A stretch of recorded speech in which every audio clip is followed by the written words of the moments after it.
Mbahaye ikaze ku biganiro bya Menya XYZ. Tugiye kuganira ku magambo akomeye, amagambo arimo ubutumwa, amagambo arimo icyerekezo, amagambo arimo agaciro ka Pi Network. Ni amagambo yatangajwe na Dr. Nicholas Kokalis, co-founder wa Pi Network mu bihe bitandukanye. Ni amagambo iyo wongeye kuyumva cyangwa se ukaba wayasoma aho agiye yanditse hatandukanye, ni amagambo yongera kugaruramo umupayoniya ihumure, akumva ko afite ikintu gikomeye, akumva ko afite umutungo ukomeye, akumva ko afite ejo hazaza heza. Mu myaka irenga 6 ishize, Pi Network ikivuka cyari ikintu kitazwi pe, aho abantu bagendaga bahererekanya mu buryo butandukanye, ariko ubu tuvugana Pi yabaye project nini, kandi ni projet ishingiye cyane ku mbaraga za community aribo ba pioneer ndetse n'ifaranga ryayo Pi. Dr. Nicholas Kokalis rero yagiye atangaza amagambo akomeye, amagambo atera imbaraga, kandi amagambo afite ubutumwa bwiza kuri community ya Pi Network izwi nk'abapioneer. Amagambo ye yagiye yavuga mu interview atandukanye, mu mbwirwaruhame zitandukanye, ndetse no mu butumwa atagenda twakira mu dashboard ya mining app yacu iyo Pi team yashatse kugira ubutumwa iha abapioneer. Ni amagambo rero y'ihumure, ni amagambo arimo intumbero, icyerekezo n'ejo hazaza ha Pi Network. Ubundi abapioneer aribo community ya Pi Network nibo mu by'ukuri mutima w'agaciro ka Pi.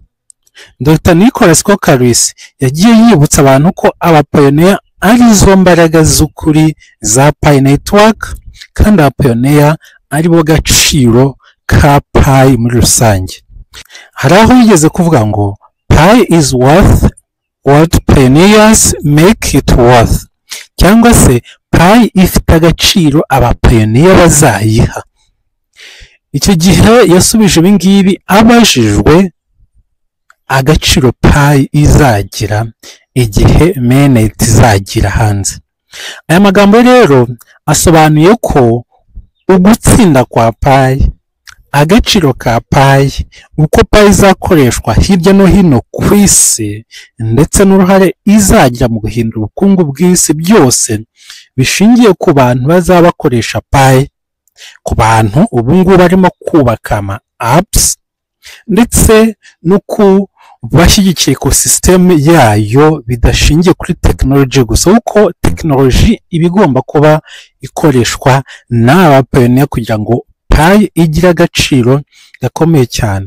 Nanone yigeze kuvuga ngo every pioneer who follows Pi Network will achieve great things, cyangwa se ngo buri mu pioneer wiyemeje gukurikira Pi Network azagera ku bintu by'agatangaza.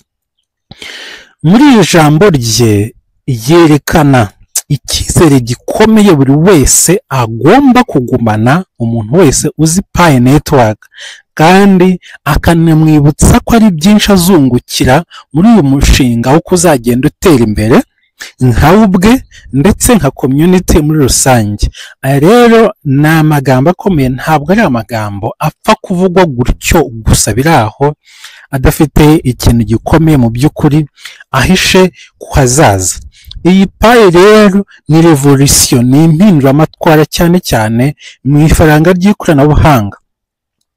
Hari indi mvugo yakoresheje, imvugo yamamaye cyane, aho yagize ati Pi is a revolution.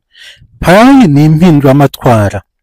Dr. Nicholas ahangaha we abona Pi nk'uko yabipanze we na timu ye, nk'ikintu kije guhindura ubuzima bwa muntu ndetse kikanazana udushya mu bijyanye n'amafaranga, kwishyura no kwishyurana. Nk'uko internet cyangwa ama smartphones yahinduye amateka y'uburyo abantu bakoreshaga ikoranabuhanga, ni nako Pi Network ije cyangwa yaje ije guhindura amateka, cyane cyane amateka ajyanye n'ifaranga ndetse n'ibisa nabyo. yigeze nanone kuvuga ngo every pi coin is scarce, buri giceri kimwe cya pi ati bizageraho is scarce, kibe gitoya cyane. Kibe gitoya ni ukuvuga ngo mbese gishakishwe, ugishakishe kugira ngo uzakibone bigorane. Ni nk'uko bitcoin imeze ubu ngubu aka kanya.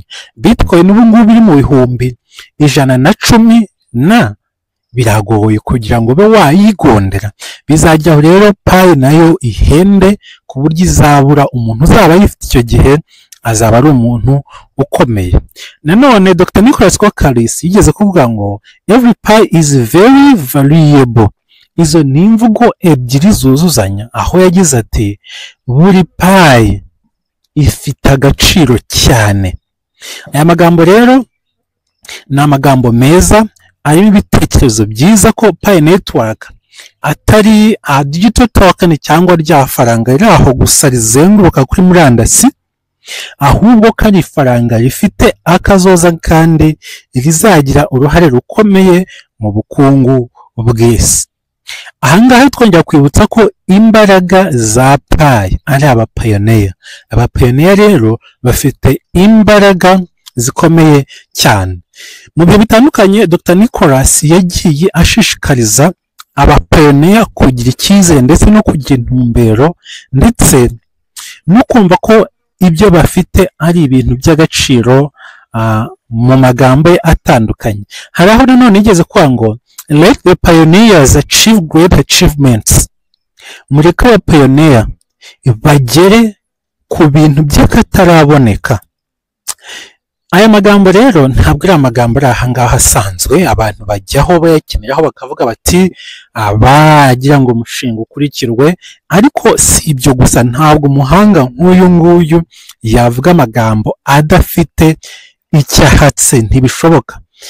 Aya magambo rero agaragaza ko ahazaza ha pi hagomba guhindurwa n'abapioneer, ni community ya pi network, kandi ko bagomba kubikora babyumva bazi ibyo barimo kandi bakirindirwa no gutagaguza pi zabo bamayininze mu gihe kirekire, kuko pi wamayininze mu gihe cy'umwaka, imyaka 3, imyaka 4 kugira ngo uzitakaze mu munsi umwe kandi bataguhaye ibintu bifatika bigiye guhindura ubuzima, aba ari esheke umuntu aba azicuza hafi ubuzima bwe bwose.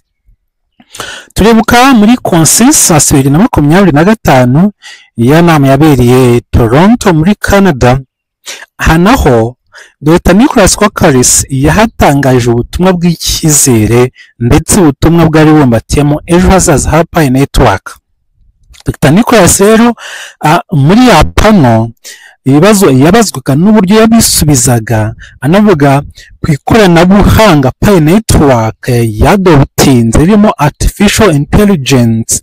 Ni nabwo nyuma twabonye iriya AI, iriya app studio ifasha abantu kubaka ama platform atandukanye, ama app ya e-commerce cyangwa se azatanga serivisi zitandukanye.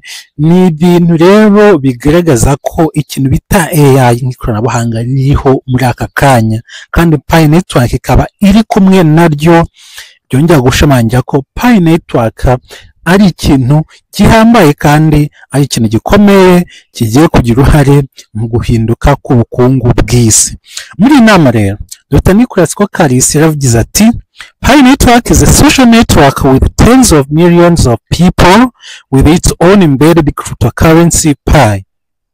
Ati pi network ni urubuga rusange rukoreshwa n'ibinyacumi byinshi by'amamiliyoni y'abantu, kandi bikaba bifite n'ifaranga riri muri pi network ryitwa pi.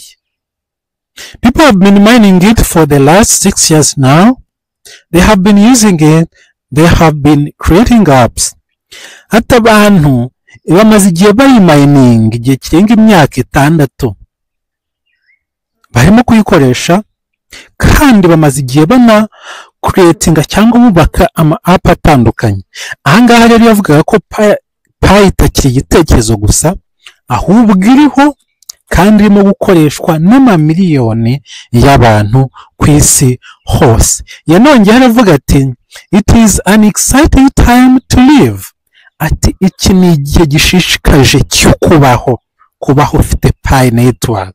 Nicyo kintu gikomeye cyangwa kiri mu bintu bikomeye ubu tuvugana muri iyi si turimo aka kanya. Ahangaha rero yahamagariraga abapayoniya gufatana aya mahirwe mu ikoranabuhanga ndetse no guhanga udushya cyane cyane biciye muri Pi Network. Atangira asuhuza abantu kuri pano yaravuze ati hello pioneers around the world. Ayo ni amagambo akomeye uvuga ngo muraho neza abapayoniya bo ku isi hose, kandi yari i Toronto muri Canada. Ibi rero bigaragaza ko Pi Network ari project y'isi kandi ari project yakira uwo ari we wese uvuye mu gihugu icyo ari cyo cyose ndetse no mu mico itandukanye. Ubutumwa rero bw'ingenzi twavuga ahangaha ni uko amagambo ya Dr. Nicholas Kokaris ari amagambo yumvikana ko Pi ari impinduramatwara, ko kandi ko buri Pi imwe ifite agaciro, kandi ko community abapayoniya ba Pi Network ari bo urufatiro rw'ejo hazaza ha Pi. Ku bapayoniya rero muri rusange ni ukongera kwibutswa no kwibukiranya ko imbaraga zacu nk'abapayoniya zifite agaciro, kandi ko ejo hazaza ha Pi ari heza cyane kubera ko app zirimo zirakomezwa kubakwa, kandi natwe tugomba kuba tumayininga nibyo dukora byose dusabwa nk'uko tubitangarizwa mu dashboard, ndetse tunashyigikira ecosystem ya Pi. Bityo rero nk'umupayoniya tugomba kwizera muri Dr. Nicholas Kokaris n'intumbero ye naho arimo arajyana Pi muri rusange, dore ko ari heza cyane kandi ari ahantu hazahindura ubuzima bwa buri umwe wese wemeye kandi agakurikira Pi Network.